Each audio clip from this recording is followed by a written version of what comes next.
Good evening everybody! Magandang gabi sa lahat. May gabi is sa tanan.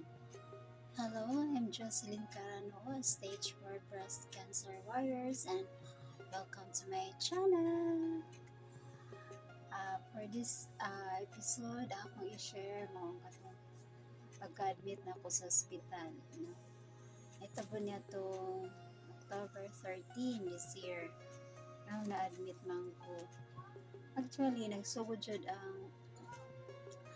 usas mga symptoms na sad kung doon na tayo cancer nga gipamati. Pag nagsugod jud ni siya ang usas mga symptoms, wala na ako ma-mention sa episode 2 na ako nga vlog na usa sa taki ko mawang kanang lisod o ginhawa. Actually, kanang nanajud ko yung mild sa nga asthma. So, nagsugod na siya mga early sa August ba na nakafeel na jud ko kanang magsigong short breathing ba. Like, primero, kanang taas-taas pa nga akong malakwan, no? So, pero na yun ang feeling ng hangak, no, niya. After ato kanang matukog pisina maglakaw ra man jud ko ana no gikan sa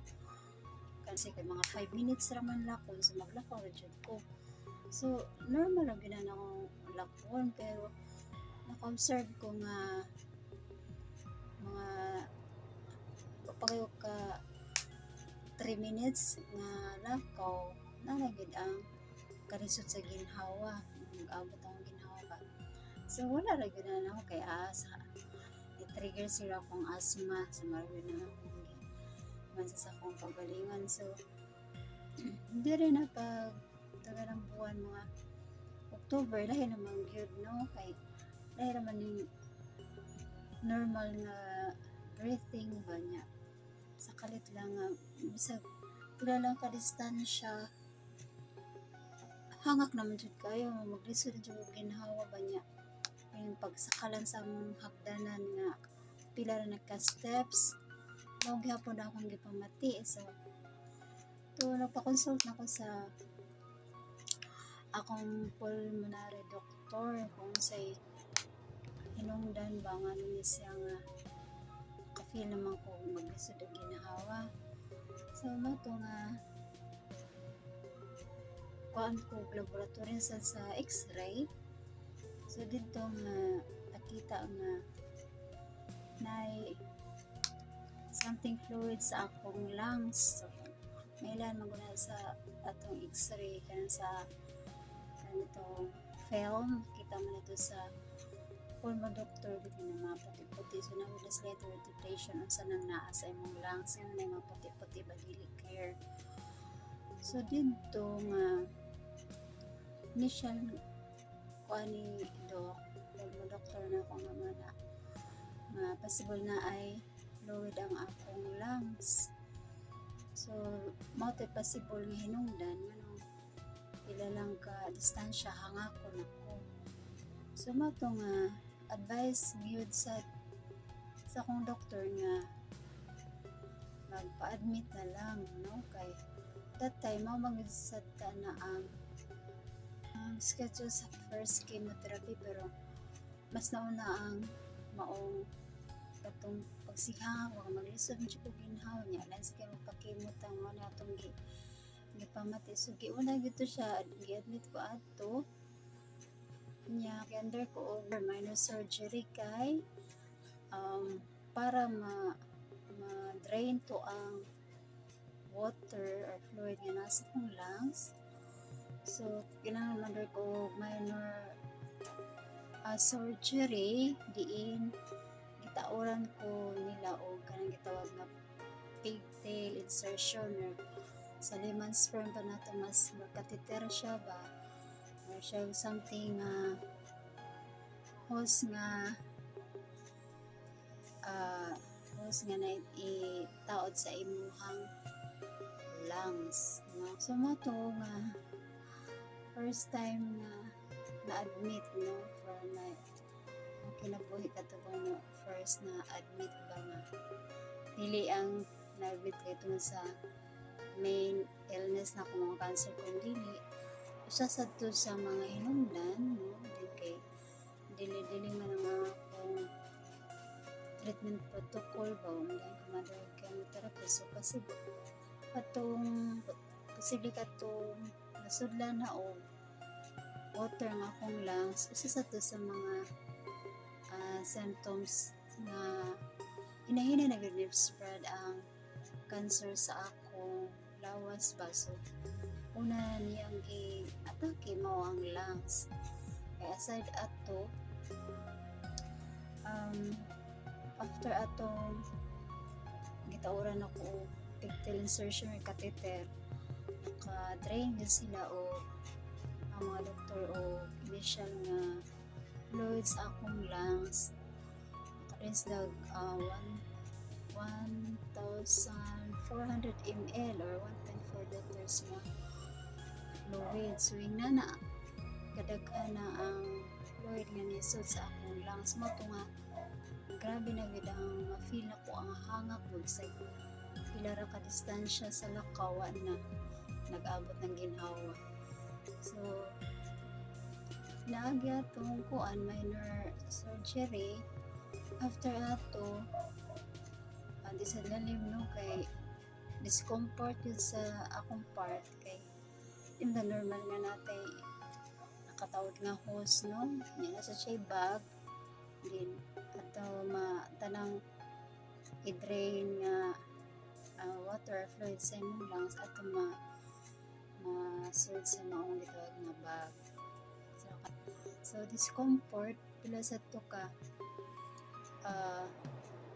adlaw nga kanang dili siya normal ikato so puyo kayo nga maipit ang pati man yung pinuwas sa hose niya after ato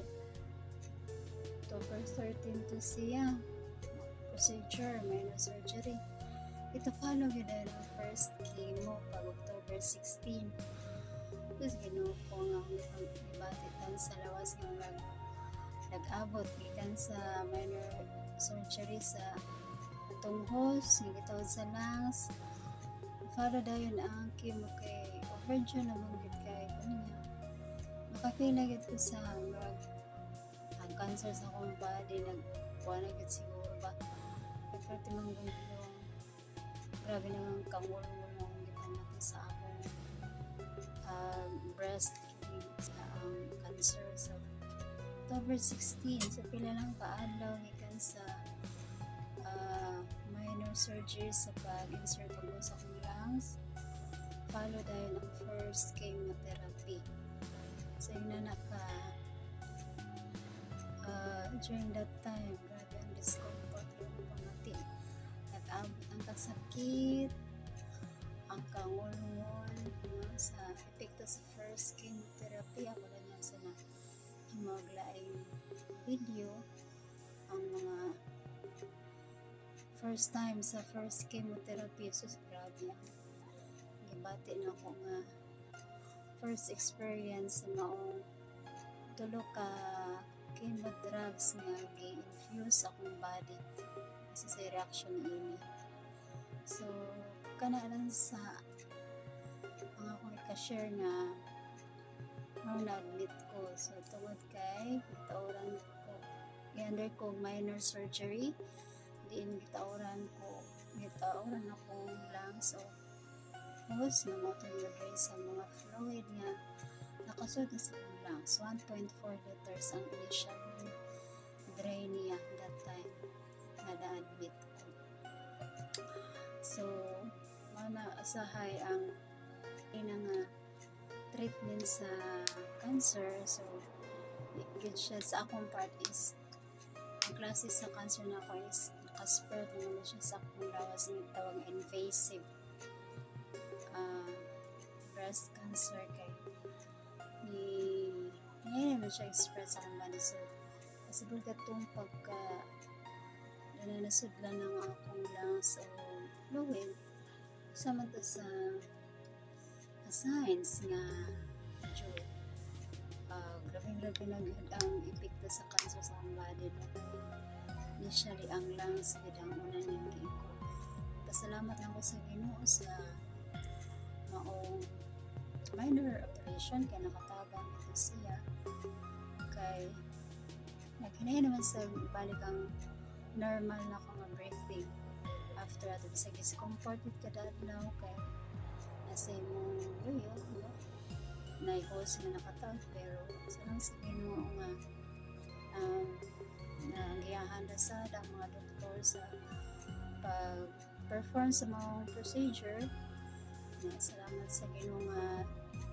that time nga nagikan sa minor operation ni follow na ng first chemotherapy. Salamat sa Ginoo sa igong strength kaya gibubo sa ako at that time no double ko anjud kung di na ko may imagine ako lang usog makain ako pero sa kanunay ang grasya sa Ginoo naguban gayud kanako pero nagubanan sa church community namon ang mga support prayers mo yun ay dugang kadasig kanamo kanako nga sa cancer patient so dinhin sa kutub nga mga nako malikayan ang mga maigo pa sa cancer no kanang dili man yun makakontrol niya kana naman sa lawas pero na para malikayan ang mga lain na sa niya yung himong damage sa atong body mato sa akong lungs so kung ano kung nanagati yung mga signs and symptoms balik dito sa pag-advise ng mga ito magpakonsulta kitang doktor para guide ta properly sa angay buhaton din ba o mga treatment sa atong pamati so kabalo na ta ngay mahatod kay saligan sa natin ang atong mga doktor kay sila ko nakatuig nilang istadihan so sila gigamit sa Ginoo aron kabalton sa itong mga balatian kung doon naman tayo pamati sila gid atong kasaligan so dinhinilan sa kupoto ko sa kanunay mapasalamat ko dako kung subscribe mo sa akong gisugdan nga YouTube channel no napako sa stage nga na ginahanglan ako mga subscriber kay ang gi-require di YouTube mga 1,000 subscribers o 4,000 ka hours watching sa mga videos so dako kay ang iyong suporta pag-subscribe, like, share, comment sa akong mga videos dako na siyang matabang starting maka-comply ko sa mga requirements ni YouTube so daghang salamat dinhilan sa kukutob o kita-kita for my next video sige bye bye God bless.